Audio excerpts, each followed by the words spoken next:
தம்பி குழந்தைகளுக்கு உடம்பு சரியில்லைன்னு சொன்னா ஏழைகளுக்கு சோறு கொடுக்குறேன் அப்படின்னு சொல்லி நேர்த்தி செஞ்சுக்கலாமா அப்படின்னு கேட்கிறாரு. ஒரு ஆள் உடம்பு சரியில்லாம போச்சுன்னு சொன்னா, இறைவா இந்த குழந்தைக்கு நீ ஆரோக்கியத்தை கொடுத்தா நான் ஏழைக்கு சோறு கொடுக்குறேன், ஒரு 5 ஏழைக்கு சாப்பாடு போடுறேன், அது 10 ஏழைக்கு சாப்பாடு கொடுக்குறேன் அப்படிங்கிற மாதிரி நேர்த்தி செய்யலாமா கேட்கிறாரு. நேர்ச்சியை பொறுத்த வரைக்கும் செய்யலாம், சுருக்கமா சொல்லுவாங்க செய்யலாம். இருந்தாலும் நேர்ச்சியை பற்றி நிறைய தப்பான நம்பிக்கை இருக்கிறதுனால அது கொஞ்சம் விவரமாக நம்ம அறிந்து கொள்வது நல்லது. நேர்ச்சியை பொறுத்த வரைக்கும் நபிகள் நாயகம் ஸல்லல்லாஹு அலைஹி வஸல்லம் சொல்றாங்க, நேர்ச்சை முடிஞ்ச அளவுக்கு செய்யாம இருங்க. நேர்ச்சை செய்வது இல்லை, அவ்வளவு நல்லது இல்லை.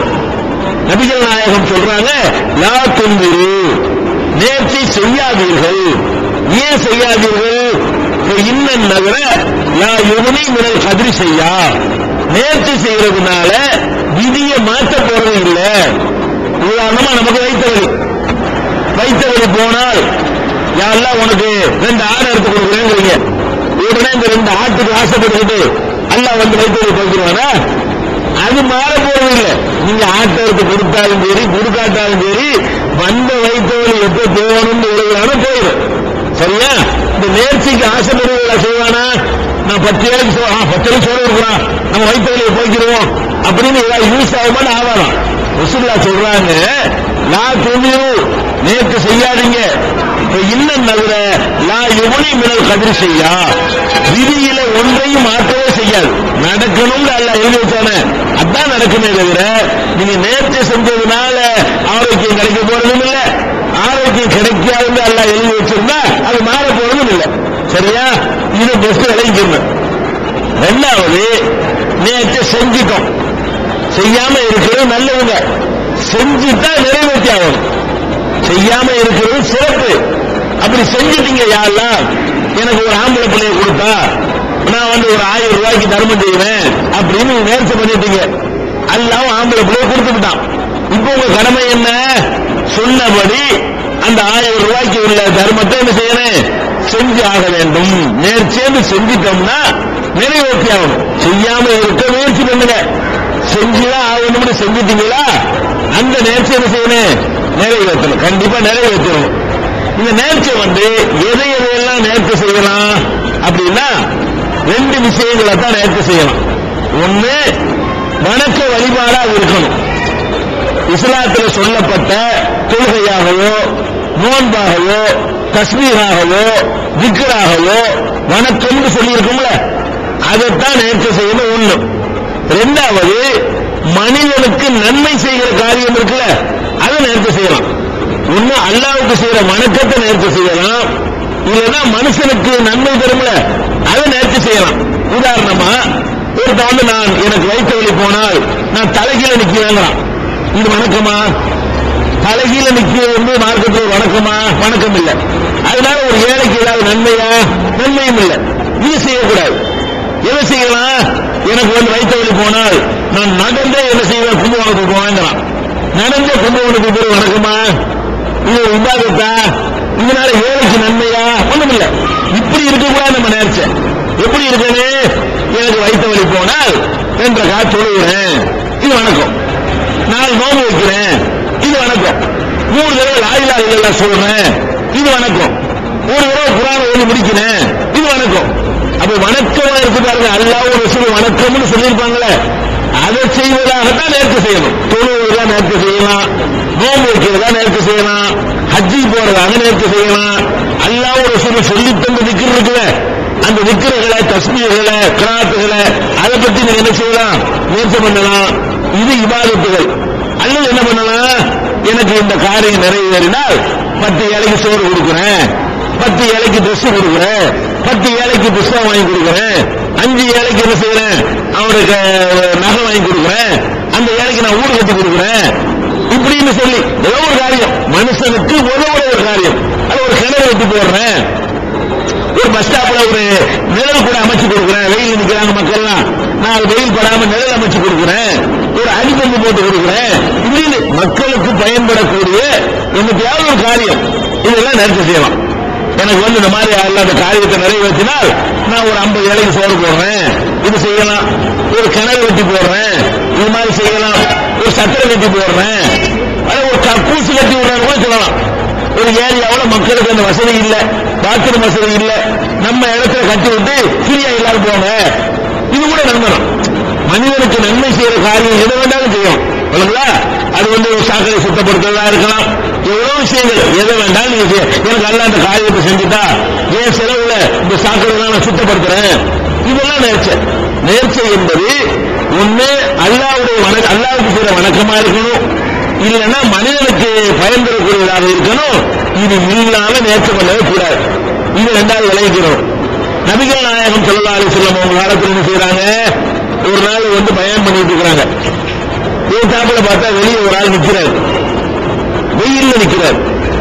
அப்ப கேட்கிறாங்க, ஏன் வெயில்ல நிற்கிறாரு? வெயில்ல நிக்கிறோம் நேர்ச்சி பண்ணிட்டாரு அப்படிங்கிறாங்க. அதை கூட்டத்தில் உள்ள ஒரு காலம் சொல்லுங்கிறாங்க, வெயில்ல நிக்கிறோம் நேர்ச்சியா?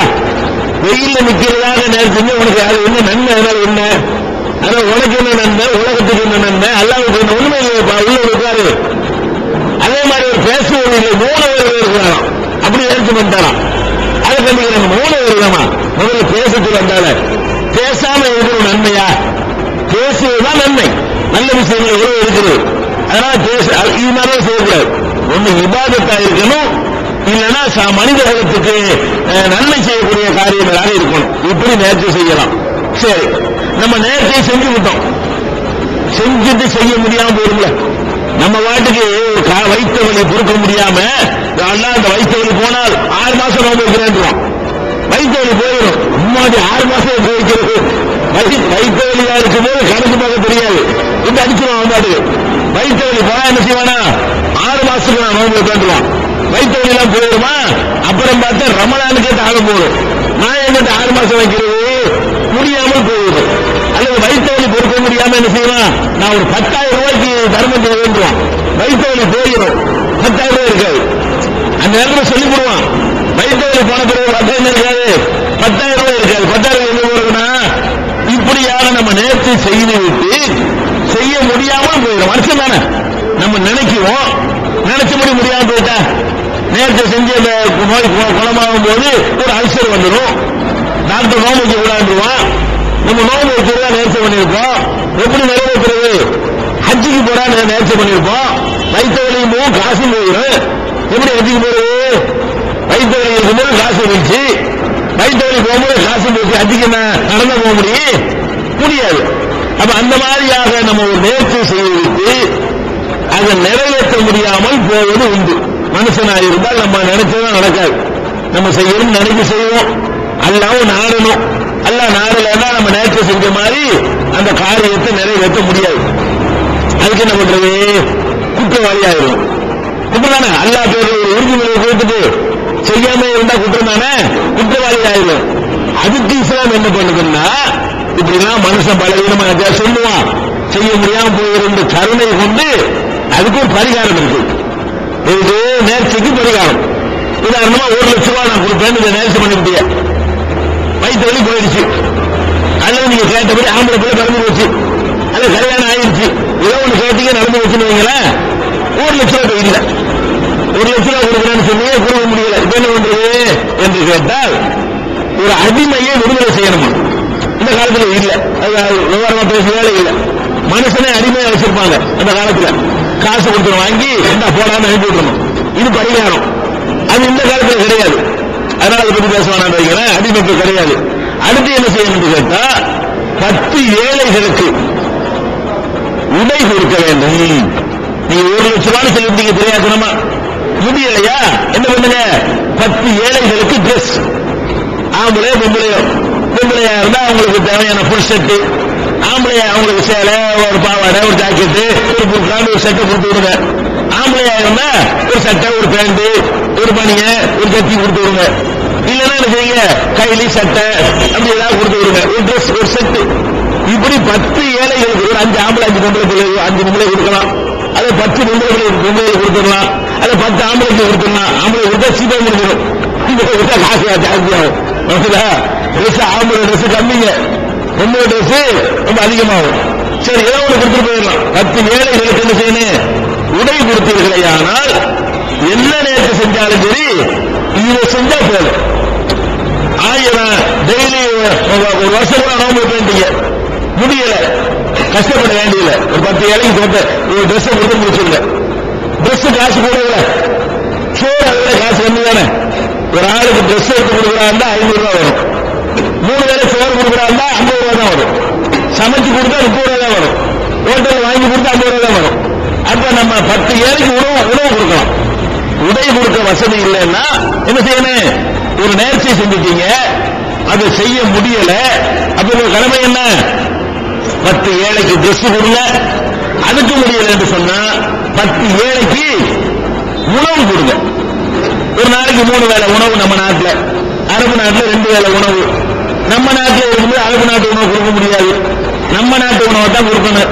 3 வேளை சாப்பாடுக்கு என்ன வருது கணக்கு பண்ணி சாப்பாடை கொடுங்க. இல்லைன்னா அது காசை கொடுத்து விட்டு போங்க. 10 ஏழைக்கு என்ன செய்யணும்? 3 நேர உணவு கொடுக்க வேண்டும். ஒரு ஆளுக்கு 50 ரூபாய் கணக்கு பண்ணி ஒரு 500 ரூபாயை கொடுத்து இருந்தா 10 பேர் சாப்பிடுங்க. புரிஞ்சு யோசிக்காத. இதுல நம்ம அந்த நேர்ச்சி செய்ய தவறுனதுனால ஏற்பட்ட பாவம் நீங்கிவிடும்.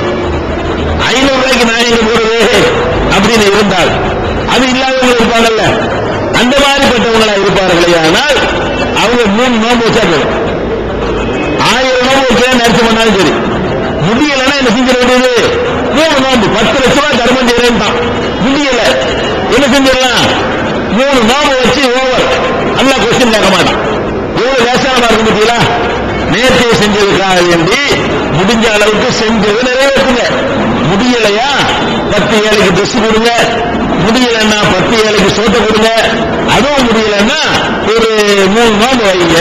குர்ஆன்ல அப்படி எல்லாம் சொல்றோம். இத்தாம அஷரத்தி மசாக்கி மின் ஔசத்தி மாசு தொய்முன் அகலிக்கும். உங்கள் குடும்பத்திற்கு நீங்கள் சாப்பிடுற உணவில் நடுத்தர உணவில் 10 பேர் கொடுங்க. அந்த உணவு கூட அல்லாஹ் என்ன பண்றான்? பெருநாளைக்கு பிரியாணி தின்னோம், அதையும் வாங்கி கொடுக்கணும் அவசியம் கிடையாது. சில நேரத்தில் பழைய சோத்தை சாப்பிடுவோம், அதையும் கொடுத்துடக்கூடாது. நடுத்தர உணவு, நம்ம வீட்டில் சாப்பிடுற உணவுல நடுத்தரமான உணவு என்ன? ஒரு சாதாரண ஒரு சாம்பார் சாதம், ஒரு மீன் குழம்பு சாதம், இது மாதிரியான ஒரு சாப்பாடு, சாதாரணமான சாப்பாடு. அந்த மாதிரியான சாப்பாடு ஒரு 10 கொடுங்க. அதுல என்ன செய்ய? 3 நோம்பு வச்சு கொடுங்க. இதுதான் அதுக்குரிய பரிகாரம். இந்த மாதிரி பண்ணிக்கிறது. அதனால நேர்ச்சி செய்யாம இருக்க பாருங்க, செஞ்சா நிறைவேற்ற பாருங்க. முடியலன்னா நோம்பு இந்த பரிகாரம் வந்து முடிச்சுக்கிறேன்.